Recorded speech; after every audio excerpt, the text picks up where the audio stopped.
We often hear the term fire control radar. So, what is fire control radar? What does turn on the fire control radar mean? Simply put, fire control radar is a radar system that integrates radar scanning and fire control.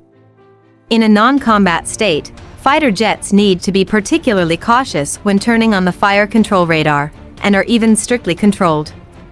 When meeting in the air, turning on the fire control radar and illuminating the other party is unfriendly, and there is even a risk of causing tension. For example, when two snipers meet and suddenly one of them raises a gun and points a scope at the other, what happens next? So, this approach is also very dangerous. In a real air battle, if one side really dares to use fire control radar to illuminate the other side, it is very likely to lead to a direct counterattack from the locked side. Because once locked by the fire control radar, you may be in danger of being hunted. In the process of close combat, once you are followed by a missile, the possibility of getting rid of it is very low. Even in the process of long-distance combat, if it is not several times the speed of sound, it is difficult for you to get rid of the missile attack. The fire control radar is the most important sensor of a fighter jet. Contemporary combat aircraft almost exclusively adopt beyond visual range attacks. Before the exchange of fire, it is necessary to detect and lock the enemy aircraft in advance, and it is necessary to lock the enemy aircraft before the enemy locks itself. Therefore, the fire control radar should avoid starting up in normal times to prevent the enemy from obtaining its important technical characteristics through electronic reconnaissance means, and then the enemy can take targeted protective measures, or directly take active interference to make the enemy's fire control radar work lapses. If fire control radar is not used, contemporary combat aircraft can also use optical equipment to detect and lock targets. For example, the Su-27 is equipped with an OEPS-27 photoelectric detection system above the nose and at the front of the cockpit.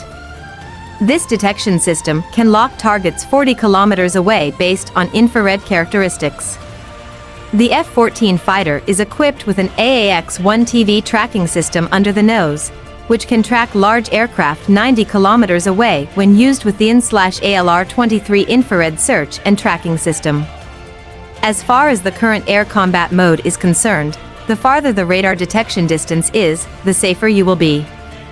This is why many fighter jets are equipped with standoff weapons. As long as you can see far and mount a weapon that can hit far, you will have an advantage at the beginning of the war. Why does the Ukrainian Air Force have no advantage over the Russian Air Force? The reason is simple. The Russian Su-35 sees farther than both the Ukrainian MiG-29 and Su-27. When dealing with a trailing enemy aircraft, the aircraft in front has to rely on good maneuverability to get out of the tailing. However, there are also many air-to-air missiles launched over the shoulder in the world, such as the Thunderbolt 10.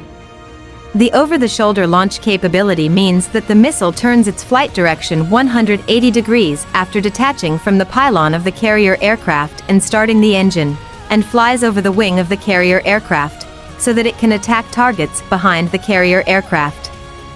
It also requires the support of the carrier aircraft's fire control system, that is, the carrier aircraft must first find and lock the enemy aircraft that is flying behind, and then it can launch over the shoulder. The current fourth-generation fighter jets generally lack this capability due to the difficulty in implementing rear-viewing airborne radar and electro-optical systems, and fifth-generation fighter jets equipped with omnidirectional sensors can meet this requirement. Therefore, although the PL-10 missiles equipped with the fourth-generation fighter jets can significantly improve the short-range air combat capability, it is still unrealistic to expect them to launch over the shoulder to attack rear targets.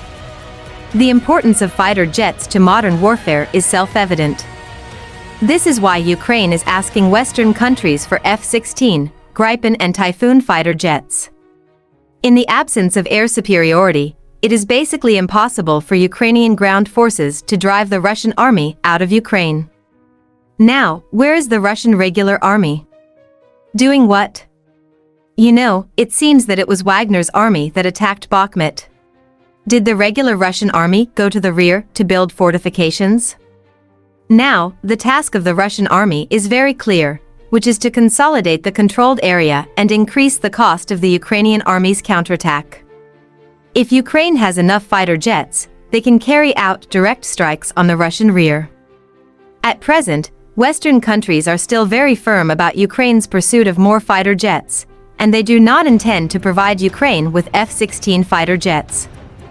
Because Ukraine's current Air Force base is difficult to provide repairs and maintenance, and the tension between these Western countries and Russia will further intensify.